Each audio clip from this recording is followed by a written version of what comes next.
Right, let's move on then to the digital corkboard, which is just a place where we highlight anything we think it's worth you knowing about, things we think are interesting, new singles, albums, or new bands, anything worth highlighting that we're not doing when we're reviewing singles or albums. So first up, we have got a new band, and this is Really Big, Really Clever, and they're formed by members of former band Gender Roles. Now, so this is started by Jared and Jordan from formerly of Gender Roles. We reviewed their debut album Prang way back on the first episode of the Scratchcast, so that's the very first episode, and we both absolutely loved it. Sadly, they split up last year due to the behaviour of one of their former bandmates. I don't know the details of what happened. I don't really want to dwell on that. They've kept it quite private. Yeah, but I mean, if you really want to know what happened, then you can probably find out online, but I haven't really looked into it. So anyway, Really Big, Really Clever here. They've got a new single out. It's called It's Changed. It's short as fuck. It's only just over a minute and a half, but it's a proper headbanger. Some really crushing riffs. It feels like, because it's so short, it feels like a little bit of a teaser track. So I'm quite excited to hear more. I think in the last few weeks they've been out on tour around the UK, so if you were lucky enough to catch them, you will have heard a bunch of their songs, I'm sure, but at this moment in time there's only one available to stream. So I think if you're a fan of Gender Roles and you want something more from those guys, then yeah, check out Really Big, Really Clever. What else have we got? So another band that we have covered before, TDK. They've got a new album, Namaste, which is coming out on the 8th of March. So you might remember them from, well, I think it was both episodes 19 and 20, because we reviewed their album Uspe, and then we covered the making of documentary of the album in the following episode. So worth going back and checking out Uspe, because it's an absolute belter of an album. So like I said, Namaste is due out on the 8th of March. I don't think there's any singles out or anything out from it. There's probably some little bits of teaser videos and stuff out there, but I don't think there's any full songs yet.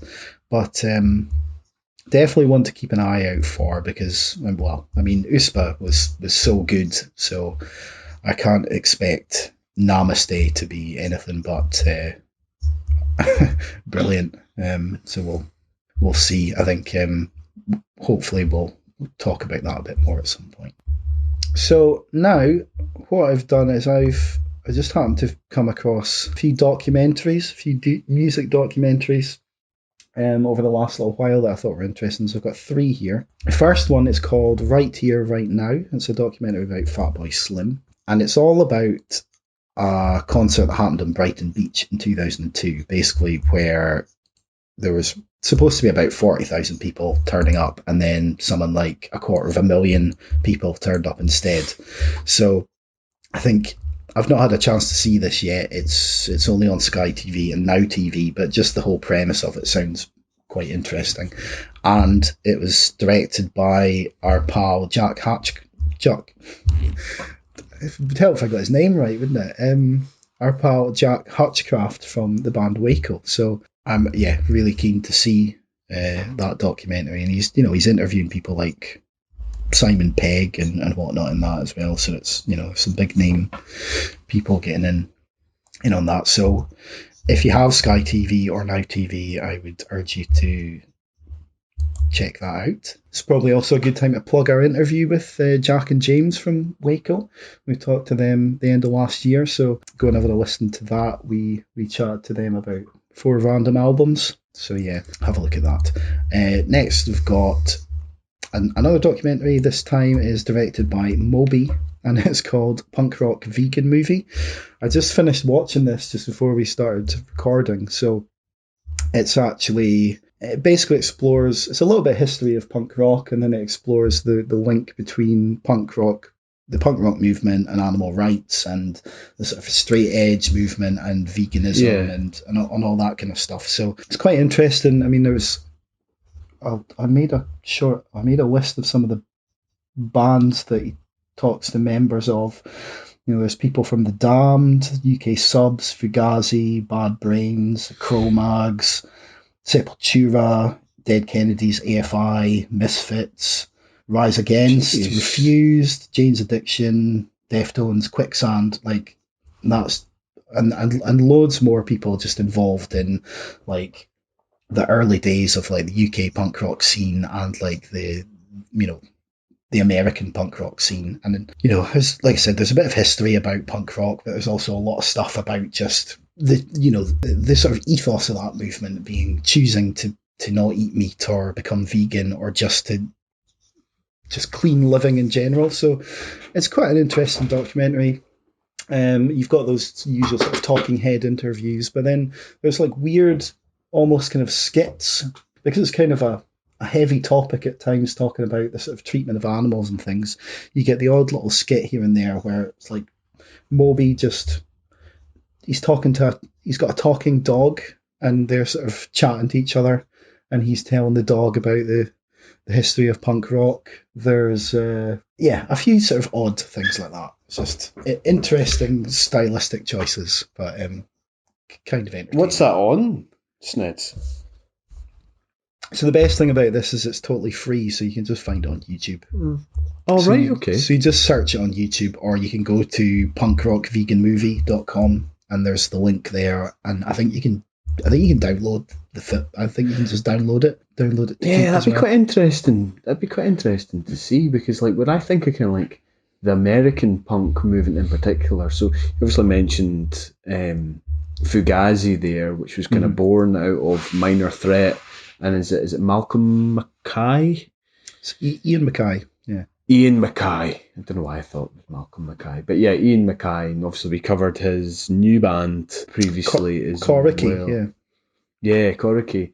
And yeah, I've always associated them with the kind of straight edge movement and eating clean and probably vegetarian veganism. But I was quite surprised to hear about like some Misfits and stuff like that. But when I think of like early Misfits, like Danzig, Jerry Only, Henry Rollins from Black Flag, yeah, they were all really buff guys. Like they were all like kind of big bodybuilders. So do they kind of touch on that at all?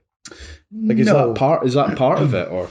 No, they don't really go too deeply into the benefits of like not eating meat, or like they more just talk about the bands and like what bands kind of started the clean the straight edge movements and how people started finding out about veganism actually being a thing. They talk about some of the sort of mass market and cruelty of the meat industry, that kind of stuff. And they talk about being on tour and just like eating, like because of it's sort of looking at the late 70s, the 80s and moving on into the 90s and stuff like that, where it was less of a thing. So they're just like, we're on tour, we're going places, and nobody, even getting vegetarian stuff is difficult. So they're like they're buying, like one guy was talking about buying cereal, and I think it was a guy from AFI actually, he's talking about buying cereal and then like oat milk and then just pouring cereal into their mouth and pouring oat milk in their mouth because they couldn't afford to like buy bowls and shit. So yeah, and just like buying a loaf of bread and like some lettuce, and then they would eat that, like because they were poor, like like a lettuce roll. They're poor punk bands basically, like with no money, and so it's quite interesting. Definitely worth. Like if you're, regardless of whether you're vegetarian or vegan or whatever, it's if you're into just like the history of punk rock, it's a really good watch.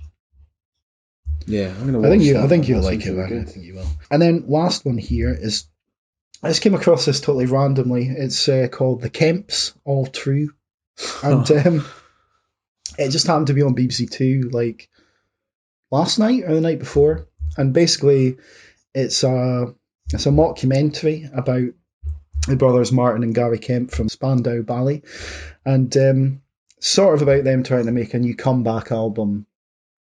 And I just thought it was really good. I mean, it's just full of like stupid, awkward jokes, and like, I don't know if you've seen the Bros documentary, When the Screaming Stops. No. So basically, that was a real documentary that turned out to be unintentionally comical. Like, if you look that up, because it's a really good documentary, whereas this one is, you know, deliberately stupid, and they have a sort of similar kind of vibe. There's stuff like they talk about they're making their comeback album, and they walk into this like really fancy office, and then it turns out they're actually just hot desking. Like, they don't own the office, they just hot desk, and they're in amongst all these random people, and like Martin is Gary's manager and Gary is Martin's manager, and it's just kind of stuff like that. It's quite stupid, but it's well written stupidity, if that makes sense. Interestingly, it was written and directed by a guy called Rhys Thomas, who I remember from way back in Nathan Barley. He was like the receptionist, Toby. I think he was Nathan's flatmate as well. So, but that's the main thing, because I recognize, because he's in it as the interviewer, so I kind of recognised him immediately. But that's what I remember him from. I mean, I think he's done loads and loads of stuff as well. But so yeah, I would heartily recommend the Kemps all through, whether you like Spandau Ballet or not. I just thought it was really funny. Nobody dislikes Gold. Like, that is an absolute belter of a track. Yeah, and what's one of their other famous songs? It's the only track I know, I think. Yeah, they've got another really famous song. I can't remember it, because they talk about it in the documentary, and basically they're recording their comeback album, and they're getting like guests in to record it, and one of their guests comes in like, I want to record this song, and they're like, well, we've already promised it to Little Mix, like they're doing it, but then they end up agreeing for her to cover it, and then later on they've got Rag and Bone Man, or like somebody pretending to be Rag and Bone Man comes in, and he's like, I want to record that song. They're like, oh well, Sia's recorded it. So it's just I'm not doing it justice, but I think that'll be up your street as well, man. It's quite fun. Yeah, I'm definitely going to check out the Moby one. Like, but that Kemps one, you'll just find it on BBC iPlayer as well. So cool. It's not finished. It's finished.